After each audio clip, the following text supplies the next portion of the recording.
जम्मू कश्मीर के किश्तवाड़ में सेना के 2 जवान मुठभेड़ में शहीद हो गए हैं।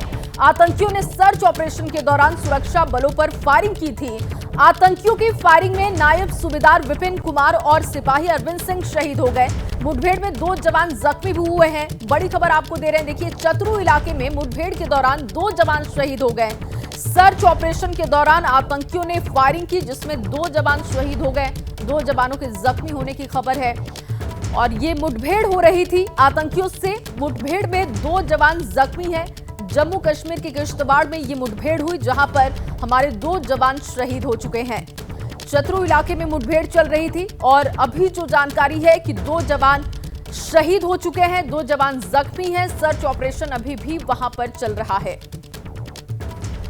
और एक बार फिर से देश में गुस्सा है कि किस शहादत का बदला मांग रहा है हिंदुस्तान।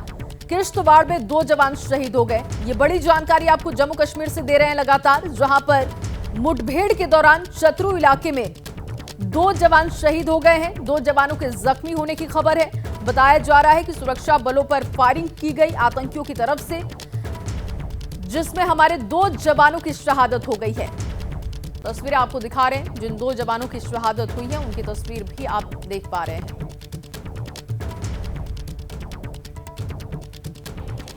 तो जम्मू कश्मीर के बारामूला में आतंकियों और सुरक्षा बलों के बीच मुठभेड़ चल रही है। आतंकियों से मुठभेड़ चक टपर कैरी पट्टन इलाके में हो रही है और 1 से 2 आतंकियों के यहां पर छिपे होने की खबर है। बड़ी जानकारी आपको दे रहे हैं। देखिए, एक तरफ मुठभेड़ में 2 जवान शहीद हो गए, दूसरी तरफ जानकारी ये आ रही है कि बारामूला में आतंकियों से अभी भी वहां पर मुठभेड़ जारी है।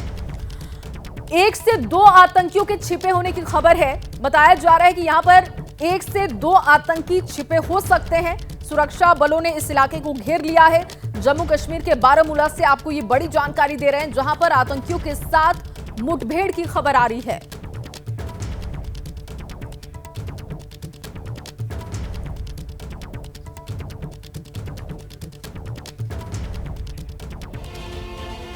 और चलिए स्पेशल रिपोर्ट में अब बात चुनावी अभियान की करते हैं। प्रधानमंत्री मोदी का आज से चुनाव प्रचार अभियान है। जम्मू कश्मीर के डोडा में पीएम की रैली और जम्मू कश्मीर के डोडा में पीएम की जनसभा होने वाली है। पीएम मोदी की रैली की तैयारियां पूरी हो चुकी हैं। बड़ी जानकारी इस वक्त आपको दे रहे हैं। आज से चुनावी अभियान का आगाज प्रधानमंत्री मोदी कर रहे हैं। जम्मू कश्मीर के डोडा में प्रधानमंत्री मोदी की जनसभा होने वाली है। पीएम मोदी का आज से चुनाव प्रचार अभियान है, जिसको लेकर तैयारी पूरी हो चुकी है।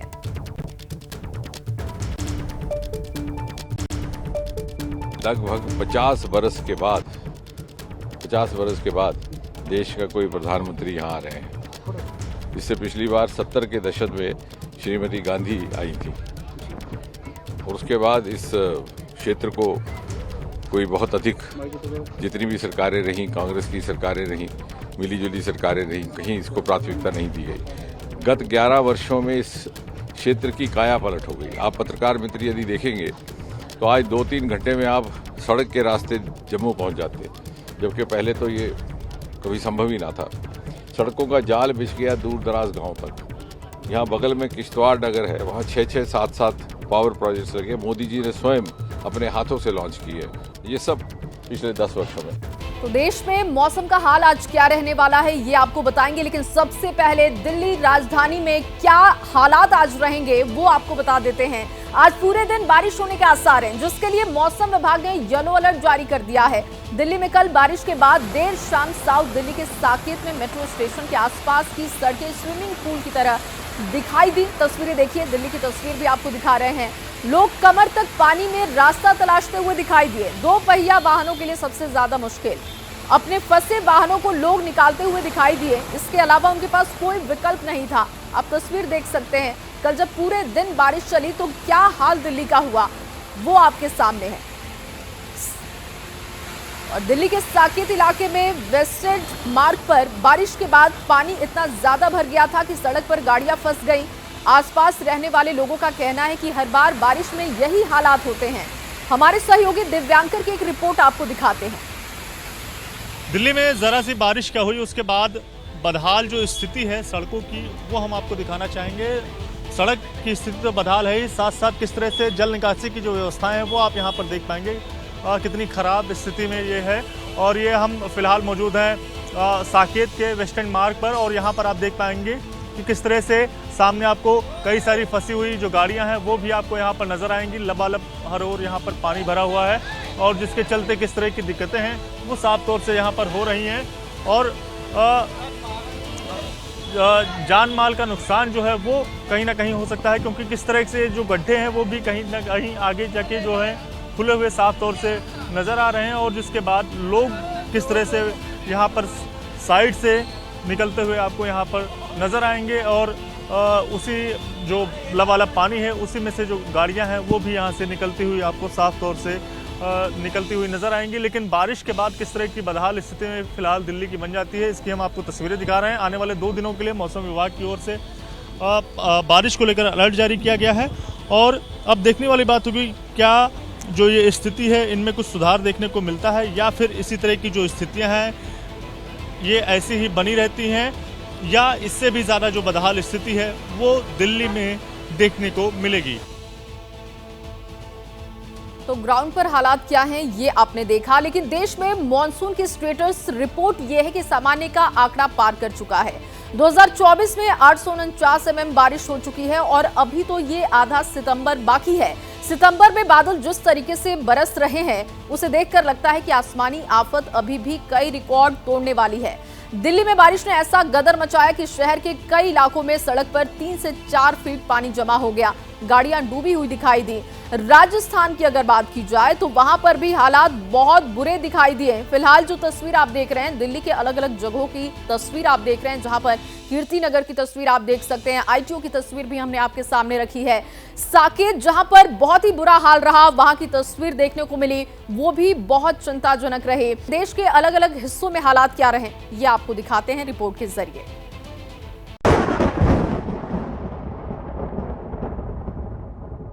माधोपुर पुलिया राजबाग टूट चुकी है। पुलिया अरे आदमी भी आ गया, आदमी हम कुछ भेजाते। अरे 3 जना भेजा, 3 जना। आसमानी प्रहार की ये वो डरावनी तस्वीर है जो राजस्थान के सवाई माधोपुर से सामने आई। माधोपुर पुलिया राजबाग टूट चुकी है। अरे आदमी भी आ गया, आदमी।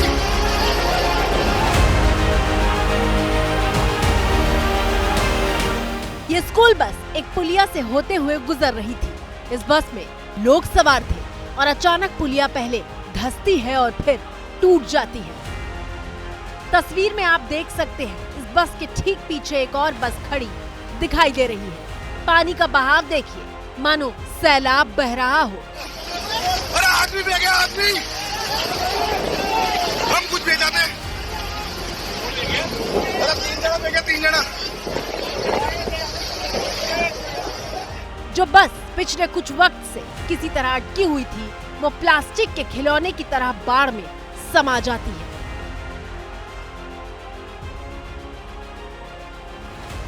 बताया जा रहा है कि इस हादसे में 4 युवक बह गए, जिसमें से एक को स्थानीय लोगों ने बचा लिया है। सवाई माधोपुर में 24 घंटे से हो रही बारिश ने हालात इतने खराब कर दिए हैं कि 12वीं तक के स्कूल बंद कर दिए गए हैं और डीएम ने सभी अधिकारियों को अलर्ट पर रहने के लिए कहा है। राजस्थान में मॉनसून के महीने में बारिश ने पिछले 49 साल का रिकॉर्ड तोड़ दिया है।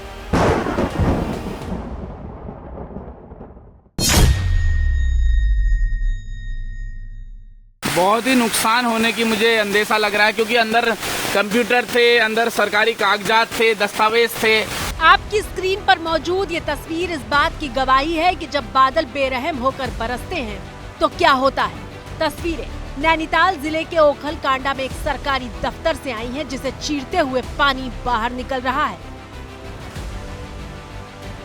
भारी बारिश के बाद पहले चट्टान टूटकर गिरी और मलबा बिल्डिंग को भेदते हुए नीचे तक आया। मलबा आ चुका है, पूरी बिल्डिंग पूरी क्षतिग्रस्त हो गई है।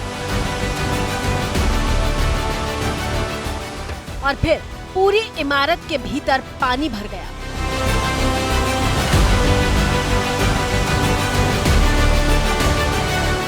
ये पूरा अंदर से खिड़कियों से पानी आ रहा है। यहाँ पर फोटोस्टेट मशीनें थी, कंप्यूटर था।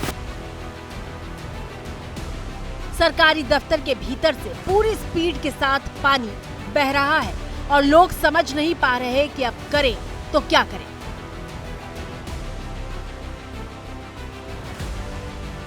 नैनीताल जिले में भारी बारिश का अलर्ट जारी किया गया है और हालात को देखते हुए नैनीताल में 13 सितंबर यानी शुक्रवार को 12वीं तक के स्कूल बंद रखने का फैसला लिया गया था।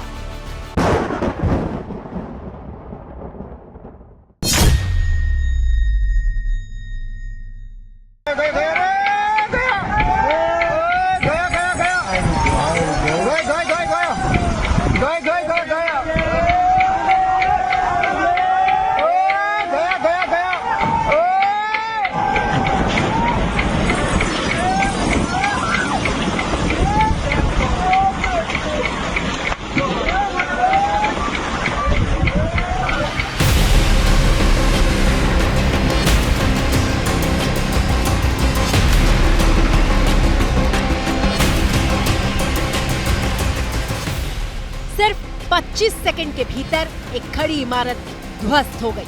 तस्वीरें उत्तराखंड के चंपावत की हैं, जहां भारी बारिश ने भयानक तबाही मचा दी है। देखिए घर के चारों तरफ कैसे पानी आफत बनकर घुस रहा है।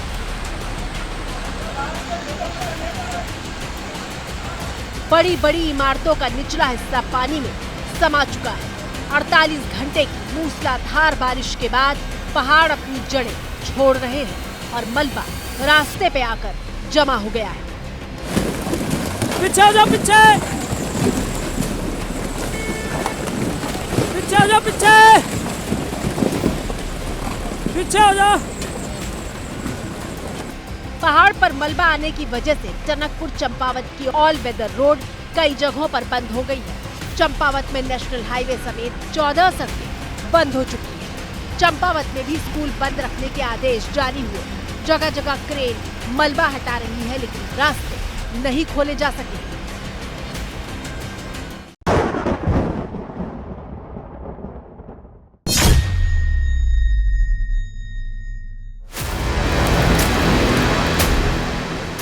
चंपावत से आई अगली तस्वीर देखिए, जहां पूरा का पूरा मंदिर बाढ़ के पानी में समा चुका है।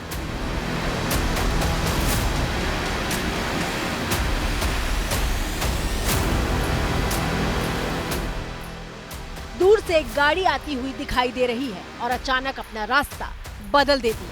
दरअसल रास्ते में बिजली का एक पोल गिरा हुआ है और उसका तार सड़क तक आ चुका है। अगर वक्त पर ब्रेक नहीं लगता तो बड़ा हादसा हो सकता था। चंपावत के हालात बता रही इस तस्वीर को देखकर आपको पहली नजर में ये समझ नहीं आएगा कि ये किसी रास्ते का दृश्य है। तस्वीरें उत्तराखंड के टिहरी से आई हैं, जहां भारी बारिश के बाद पहाड़ लगातार दरक रहे हैं।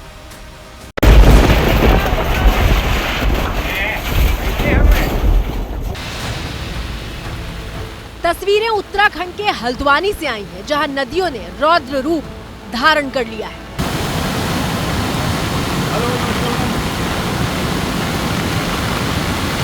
नदी में भारी तूफान को देखते हुए पुल को भी यातायात के लिए बंद कर दिया गया है। कुछ रास्ते एहतियात के तौर पर बंद किए गए हैं, जबकि कुछ रास्तों पर बारिश ने ब्रेक लगा दिया है। रास्तों पर नाले का पानी आ चुका है और दोनों किनारों पर वाहनों की लंबी कतार लगी हुई है। उत्तराखंड के 3 जिले नैनीताल, चंपावत और उधम सिंह नगर में भारी बारिश का रेड अलर्ट जारी किया गया है। पहाड़ पर आसमानी प्रहार की तस्वीरें तो आपने देख ली, अब बारी मैदान की है। दिल्ली एनसीआर में भारी जाम लगा हुआ है तो मध्य प्रदेश में रास्तों पर पानी का कब्जा हो चुका है। और मौसम वैज्ञानिकों ने कहा है कि इस साल भी ऐसा लगता है कि उत्तर भारत में अक्टूबर के पहले हफ्ते तक बारिश होती रहेगी।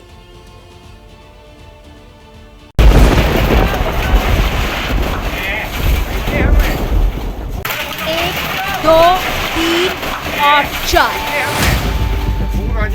चंद सेकंड के भीतर 2 मंजिला मकान धड़ाम। एक बार फिर देखिए आसमानी आफत का डराने वाला ये वीडियो।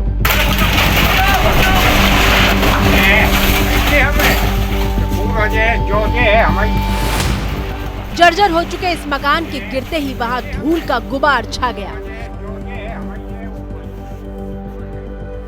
ताश के पत्तों की तरह ढहते मकान की ये तस्वीर मध्य प्रदेश के दतिया से आई है। बस गनीमत ये रही कि जिस वक्त ये मकान भरभरा कर गिरा तब तक लोग घर के बाहर निकल चुके थे।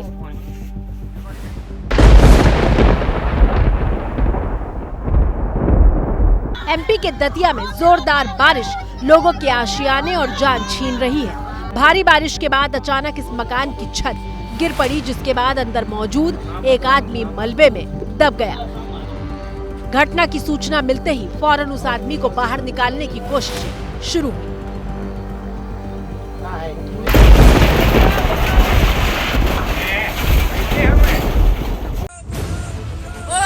अच्छा टूट जाएगा, वो आराम से। अरे आराम से। सिर्फ 11 सेकंड की ये तस्वीर बाढ़ की विभीषिका के मायने समझाने के लिए काफी है। दो किसान अचानक आए सैलाब के बीच फंस चुके हैं और पेड़ की टहनियों का सहारा लेकर जान की गुहार लगा रहे हैं। अच्छा टूट जाएगा, वो आराम से। अरे आराम से। पानी का स्तर देखिए, सिर्फ पेड़ का ऊपरी हिस्सा दिखाई दे रहा है, जबकि पूरा का पूरा तना डूब चुका है। तस्वीरें मध्य प्रदेश के शिवपुरी की हैं, जहां 36 घंटे से लगातार हो रही बारिश ने कोहराम मचा दिया है। अच्छा टूट जाएगा, वो आराम से। अरे आराम से। एक नया डिप्रेशन बन रहा है, यानी लो प्रेशर एरिया है अभी जो दक्षिणी बांग्लादेश में है, वो धीरे धीरे आगे बढ़ेगा और 2 दिनों के अंदर डिप्रेशन बन जाएगा। वो भी मध्य भारत तक पहुंचेगा। उसके प्रभाव से पूर्वी और मध्य भारत में अच्छी बारिश होगी।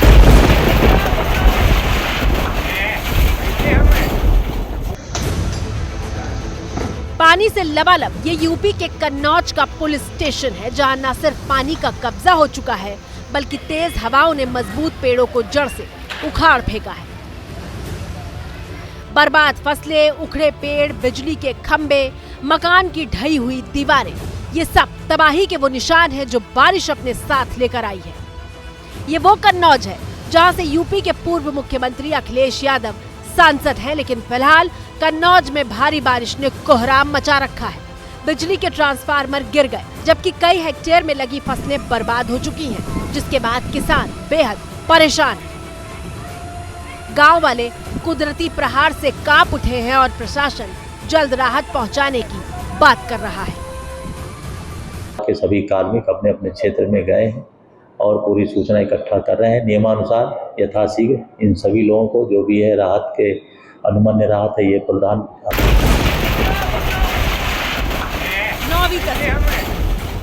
उत्तर प्रदेश में बारिश आफत बनकर बरस रही है और उसकी गवाही बनकर अगली तस्वीर आपकी स्क्रीन पर मौजूद है। उत्तर प्रदेश के लखीमपुर खीरी से आई इस तस्वीर में एक बस किसी तरह पानी में लुढ़कने से बची हुई है। रास्ते पर करीब 1 फीट तक पानी आ चुका है। गौर कीजिएगा, इस फंसी हुई रोडवेज की बस में यात्री सवार नजर आ रहे हैं।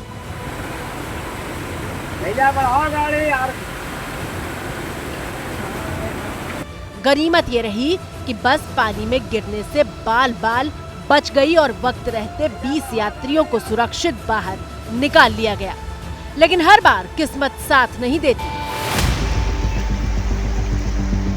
यूपी के लखीमपुर खीरी की ही अगली तस्वीर देखिए, जहां बाढ़ के बहाव में भारी भरकम टैंकर बहकर पलट गया है। इन रास्तों से पुलिस प्रशासन ने वाहनों का निकलना बंद कर दिया है, बावजूद इसके लोग मान नहीं रहे। 10वीं तस्वीर,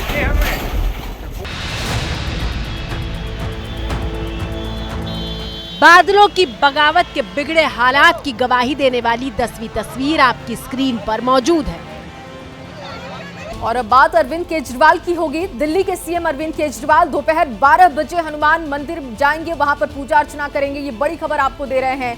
वो कनॉट प्लेस के मंदिर में आज हनुमान जी के दर्शन पूजन करने जाएंगे। सीएम अरविंद केजरीवाल पिछली बार भी जमानत मिलने के बाद हनुमान मंदिर पहुंचे थे और हनुमान मंदिर में दर्शन के बाद वो कार्यकर्ताओं से भी मुलाकात कर सकते हैं।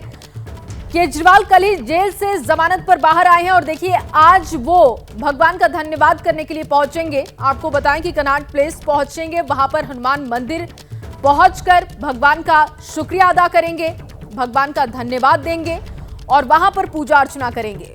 इससे पहले भी जब उनको बेल मिली थी तो वो हनुमान मंदिर गए थे और वहां पर उन्होंने पूजा अर्चना की थी और आज भी बताया जा रहा है कि 12 बजे वो पहुंचने वाले हैं।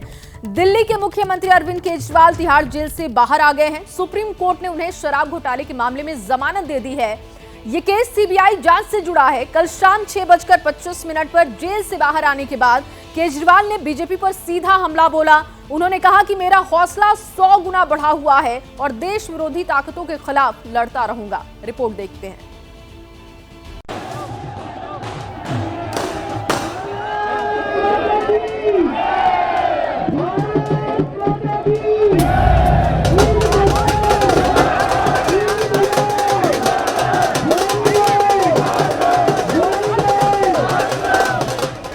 जेल का दरवाजा खुला और दिल्ली के मुख्यमंत्री केजरीवाल तिहाड़ से फिर बाहर आ गए।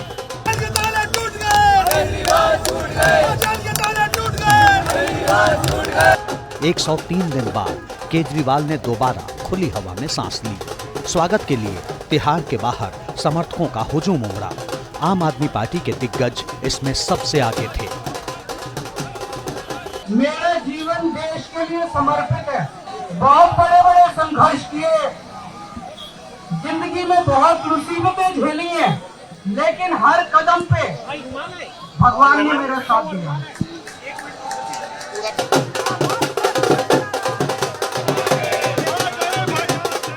केजरीवाल को बेल मिलना आम आदमी पार्टी के लिए किसी बूस्टर डोज से कम नहीं। आपके लिए ये राहत का वो मौका है जिसका उसे महीनों से इंतजार था। पिछली बार केजरीवाल को ईडी से जुड़े मामले में सुप्रीम कोर्ट ने बेल दी थी। इस बार सीबीआई की तरफ से दर्ज मामले में बेल मिली है। फैसला जस्टिस सूर्यकांत और उज्जवल भुइयां की बेंच ने सुनाया। सुप्रीम कोर्ट के दोनों जजों ने सीबीआई की गिरफ्तारी को सही माना है, लेकिन बेल के लिए सख्त शर्तें लगाई गई हैं। ये वही शर्तें हैं जो ईडी मामले में बेल देते हुए अदालत ने लगाई थी। इसके मुताबिक केजरीवाल को 10 लाख का बॉन्ड भरना होगा। सीएम केजरीवाल सचिवालय और मुख्यमंत्री ऑफिस नहीं जा सकते, फाइलों पर साइन नहीं कर सकते, इस केस पर कोई टिप्पणी नहीं कर सकते, किसी भी गवाह से संपर्क नहीं कर सकते, केस से जुड़ी किसी आधिकारिक फाइल को नहीं देख सकते, ट्रायल कोर्ट में पेश होंगे और जांच में सहयोग करेंगे। तीसरी चौथी बार है जब इस देश की कचहरियों ने यह पाया है कि माननीय मुख्यमंत्री अरविंद केजरीवाल की अरेस्ट लीगल है। केजरीवाल जी लिप्त हैं इस शराब घोटाले में, इसीलिए उनको ना तो सीएम के ऑफिस जाने के योग्य समझा गया है, ना किसी फाइल पे साइन करने के योग्य समझा गया है। केजरीवाल की याचिका पर फैसला सुनाते वक्त जस्टिस उज्जवल भुइयां की एक टिप्पणी इस मामले में खास है। उन्होंने कहा कि ये धारणा बदलनी चाहिए कि सीबीआई पिंजरे में बंद तोता है। जस्टिस भुइयां ने केजरीवाल की गिरफ्तारी की टाइमिंग पर सवाल उठाए। ऑनरेबल सुप्रीम कोर्ट के संदेश से ये साफ है कि भारतीय जनता पार्टी सीबीआई को और ईडी को अपने तोता मैना की तरह इस्तेमाल करते हुए अरविंद केजरीवाल जी को अंदर रखने के लिए साजिशें रच रही थी। उधर विरोधी पूछ रहे हैं कि जब मुख्यमंत्री फाइल पर साइन ही नहीं कर सकते, मुख्यमंत्री कार्यालय और सचिवालय नहीं जा सकते, तो फिर सरकार कैसे चलाएंगे? ऐसे मुख्यमंत्री का क्या मतलब? उन्हें इस्तीफा दे देना चाहिए। जेल वाला सीएम अब बेल वाला सीएम हो गया है। अरविंद केजरीवाल को तुरंत चाहिए कि वो अपने पद से इस्तीफा दे दे, लेकिन बेशरम अरविंद केजरीवाल ऐसा करेंगे नहीं। भाजपा के मंसूबों पे पानी फिर गया। वो लोग विपक्ष के नेताओं को जेल में डाल के सत्ता में बने रहना चाहते हैं, उनका मकसद ही ये है। दिल्ली की सियासत में ये सवाल बड़ा होता जा रहा है, लेकिन आम आदमी पार्टी फैसला आते ही जश्न में डूब गई। पार्टी के नेताओं के लिए ये दोहरी खुशी का मौका है। पहले मनीष सिसोदिया को बेल मिली और अब केजरीवाल को भी जमानत मिल चुकी है। इससे आपका आत्मविश्वास और मजबूत हो गया है। और ये जितनी राष्ट्र विरोधी ताकतें हैं जो देश को बांटने का काम कर रही हैं, जो देश को अंदर से कमजोर करने का काम कर रहे हैं, जिंदगी भर में इनके खिलाफ लड़ो, आगे भी ऐसे लड़ता रहूंगा। भारत माता की, भारत माता की। तो जेल से बाहर आए केजरीवाल का अब अगला सियासी मिशन हरियाणा चुनाव का है। यहाँ की सभी 90 सीटों पर आम आदमी पार्टी ने अपने प्रत्याशी उतारे हैं। पिछले चुनाव में आपने यहाँ पर हर सीट पर मुंह की खाई थी, लेकिन इस बार बड़े खेल का दावा हो रहा है। तो क्या ये खेल कांग्रेस और बीजेपी के बागियों के जरिए होगा? अब केजरीवाल इसका फॉर्मूला तय करेंगे।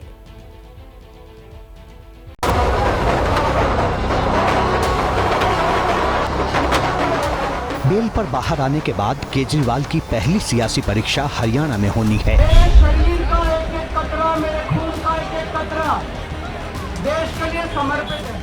केजरीवाल आम आदमी पार्टी के नंबर 1 स्टार प्रचारक हैं, पार्टी के राष्ट्रीय संयोजक हैं, मूल रूप से हरियाणा से आते हैं। ऐसे में आपको भरोसा है कि केजरीवाल का प्रचार यहाँ करिश्माई नतीजे देगा। इन लोगों ने मुझे जेल में डाल दिया, इन लोगों को लगा कि केजरीवाल को जेल में डाल देंगे तो केजरीवाल के हौसले टूट जाएंगे। मैं जेल से बाहर आया हूँ, मेरे हौसले 100 गुना ज्यादा बढ़ गए हैं, मेरी ताकत 100 गुना ज्यादा बढ़ गई है। हरियाणा का उनसे लगाव है, उनका हरियाणा से लगाव है और एक इमोशनल कनेक्ट है। और वहाँ गली मोहल्लों में इस बात पे चर्चा कर रहे हैं कि यार ये तो इन्होंने गलत कर दिया, ये तो हरियाणा वाले इसको अब थोड़ा ईगो पे ले रहे हैं कि हमारे लड़के को तुमने जबरदस्ती झूठे केस में जेल डाला ना, अब हम तुमको बताएंगे, आओ जरा। आम आदमी पार्टी ने हरियाणा के विधानसभा चुनाव में सभी 90 सीटों पर उम्मीदवार उतारे हैं। ये पार्टी का भरोसा ही था कि राहुल गांधी की इच्छा के बावजूद उसने कांग्रेस के साथ गठबंधन को लेकर ज्यादा नरम रुख नहीं दिखाया और सभी 90 सीटों पर प्रत्याशी उतार दिए। यहां तक कि बीजेपी के साथ ही कांग्रेस के बागियों को भी टिकट दे दिया। हरियाणा के अंदर अरविंद केजरीवाल जी आएंगे, हमें और उत्साह के साथ चुनाव लड़ेंगे। इस भारतीय जनता पार्टी के अहंकारी सरकार को जड़ से उखाड़ के फेंक दें। उधर बीजेपी कह रही है कि हरियाणा में केजरीवाल की पार्टी उसके लिए चुनौती नहीं। मुझे नहीं लगता भारतीय जनता पार्टी अपना चुनाव दूसरों के राजनीतिक दलों में किस प्रकार की ऊंच नीच हो रही है उस पर आधारित करती है। हरियाणा में आम आदमी पार्टी मजबूत होगी तो बीजेपी को फायदा नहीं मिलेगा? मुझे लगता है बीजेपी का संगठन मजबूत होगा तो बीजेपी को फायदा होगा। हरियाणा में भले ही आम आदमी पार्टी बीजेपी और कांग्रेस के खिलाफ मजबूती से ताल ठोकने की बात कह रही हो, भले ही उसे केजरीवाल के करिश्मे पर यकीन हो, लेकिन अगर 2019 के हरियाणा विधानसभा चुनाव में पार्टी के प्रदर्शन पर नजर डालें तो 2024 की डगर आसान नहीं लगती। 2019 में हरियाणा विधानसभा चुनाव में आम आदमी पार्टी ने 46 सीटों पर उम्मीदवार उतारे थे और इन सभी 46 सीटों पर आम आदमी पार्टी के उम्मीदवारों की जमानत जब्त हो गई थी। पार्टी को पूरे राज्य में सिर्फ 59,839 वोट मिले थे। ये कुल वोटिंग का सिर्फ 0.48% था। अब सवाल है कि आम आदमी पार्टी हरियाणा में फर्श से अर्श तक का सफर कैसे तय करेगी, वो भी तब जबकि उसके दिग्गज नेता बेल पर बाहर हैं।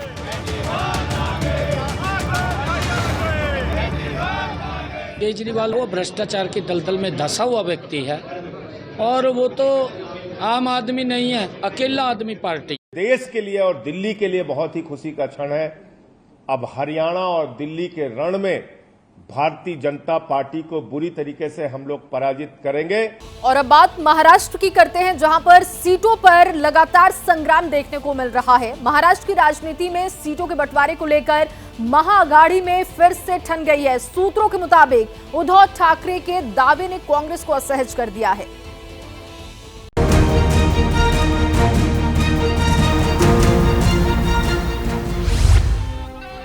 महाराष्ट्र में चुनावी बिगुल बजने से पहले सीटों को लेकर गुणा गणित शुरू हो गया है। वापस सत्ता हासिल की तैयारियों में जुटी महाविकास अघाड़ी में सीट बंटवारे का पेंच फंसता जा रहा है और वजह बन रही है मुंबई। महाराष्ट्र की राजधानी मुंबई में विधानसभा की कुल 36 सीटें हैं और इन 36 सीटों पर सबकी अपनी अपनी चाहत है। एबीपी न्यूज को सूत्रों से मिली एक्सक्लूसिव जानकारी के मुताबिक उद्धव ठाकरे मुंबई की 21 सीटों पर चुनाव लड़ना चाहते हैं। शरद पवार 7 सीटें मांग रहे हैं। ऐसे में 8 सीट ही कांग्रेस के हिस्से में आ रही है। लोकसभा चुनाव में महाराष्ट्र में सबसे बड़ी पार्टी बनकर उभरने वाली कांग्रेस इस फॉर्मूले से नाराज बताई जा रही है। हालांकि उद्धव ठाकरे ने 21 सीटों पर चुनाव लड़ने की तैयारी शुरू कर दी। वहीं एबीपी न्यूज के पास शरद पवार की एनसीपी की वो लिस्ट भी मौजूद है जिन सीटों पर वो चुनाव लड़ना चाहते हैं।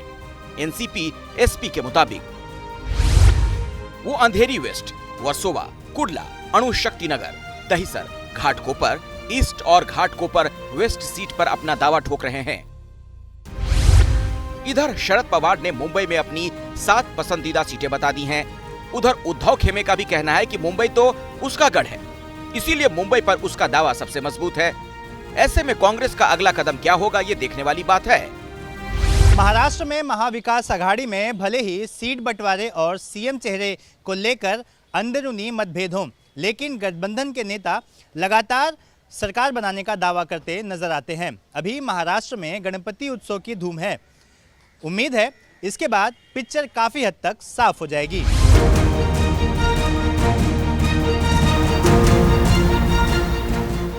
बड़ी खबर आपको बता दें, जम्मू कश्मीर के बारामूला में आतंकी और सुरक्षा बलों के बीच मुठभेड़ चल रही है और आतंकियों से मुठभेड़ चक टप्पर कैरी पट्टन इलाके में हो रही है। 1 से 2 आतंकियों के छिपे होने की खबर है। बड़ी जानकारी इस वक्त आपको जम्मू कश्मीर के बारामूला से दे रहे हैं, जहां पर आतंकियों से इस वक्त मुठभेड़ हो रही है। बताया जा रहा है कि 1 से 2 आतंकी इस इलाके में छिपे हो सकते हैं। इस बात की जानकारी है, जिसके बाद सुरक्षा बलों ने इलाके को घेरा है और वहां पर अभी भी मुठभेड़ हो रही है और 1 से 2 आतंकियों को घेर लिया गया है सुरक्षा बलों की तरफ से। जानकारी है कि इस इलाके में आतंकी छिपे हो सकते हैं, जिनकी संख्या 1 से 2 है और इसी वजह से यहां पर मुठभेड़ हो रही है। सुरक्षा बलों की तरफ से इस पूरे इलाके को घेर लिया गया है। बारामूला से बड़ी जानकारी लगातार आपको दे रहे हैं, जहां पर आतंकियों से मुठभेड़ चल रही है और ये चक टप्पर इलाका बताया जा रहा है, जहां पर इस वक्त मुठभेड़ हो रही है। आसिफ कुरैशी मेरे सहयोगी ज्यादा जानकारी के साथ फोन लाइन पर हैं। आसिफ, क्या इस वक्त मुठभेड़ को लेकर जानकारी है? देखिए, अभी भी मुठभेड़ जारी है और रुक रुक के यहाँ पे गोलीबारी हो रही है। सुरक्षा बलों को ये जानकारी कल मिली थी कि तापर पट्टन इलाके में, जो कि बारामूला में पड़ता है, कुछ मिलिटेंट्स एक घर में छुपे हुए हैं, जिसके बाद यहाँ पे तलाशी अभियान चलाया गया था और तलाशी अभियान शुरू होते ही मिलिटेंट्स ने कॉर्डन तोड़ने के लिए फायरिंग की थी, जिसके जवाब में सुरक्षा बलों ने भी फायरिंग की और ये मुठभेड़ शुरू हो गई है। अभी सुरक्षा बलों का ये कहना है कि कम से कम 2 मिलिटेंट्स को निशाना बनाया गया है, तो लेकिन उनकी मृत्यु हुई है, उनको न्यूट्रलाइज किया गया है या नहीं, अभी ये बात साफ नहीं है और इसीलिए दोनों ओर से अभी भी गोलीबारी हो रही है। जो सूत्र है, सूत्रों का ये कहना है कि कम से कम 2 मिलिटेंट्स को सुरक्षा बलों ने यहाँ पे मार गिराया है और आशंका ये है कि अभी भी एक और मिलिटेंट यानी तीसरे मिलिटेंट के इलाके में होने की संभावना है, इसीलिए इस ऑपरेशन को जारी रखा गया है। हालांकि आधिकारिक बयान का अभी भी इंतजार हो रहा है। जी, बहुत शुक्रिया आसिफ आपका तमाम जानकारी के लिए। और आगे बढ़ते हुए बड़ी खबर आपको एक और जम्मू कश्मीर से दे दे, जहां जम्मू कश्मीर के किश्तवाड़ में सेना के 2 जवान मुठभेड़ में शहीद हो गए हैं। आतंकियों ने सर्च ऑपरेशन के दौरान सुरक्षा बलों पर फायरिंग की थी। आतंकियों की फायरिंग में आपको जानकारी दें कि नायब सूबेदार विपिन कुमार और सिपाही अरविंद सिंह शहीद हो गए। मुठभेड़ में 2 जवान जख्मी बताए जा रहे। चतरू इलाके में मुठभेड़ के दौरान 2 जवान शहीद हो गए, जबकि 2 जवानों के जख्मी होने की खबर है।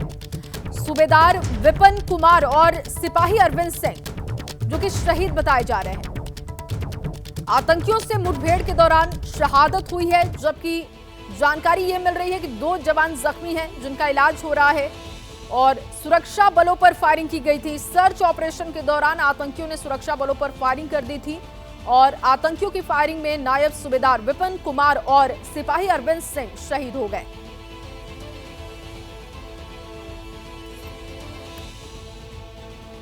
और चलिए प्रधानमंत्री नरेंद्र मोदी के चुनाव प्रचार की बात कर लेते हैं। पीएम मोदी का आज से चुनाव प्रचार अभियान है और जम्मू कश्मीर के डोडा में पीएम की रैली होने वाली है।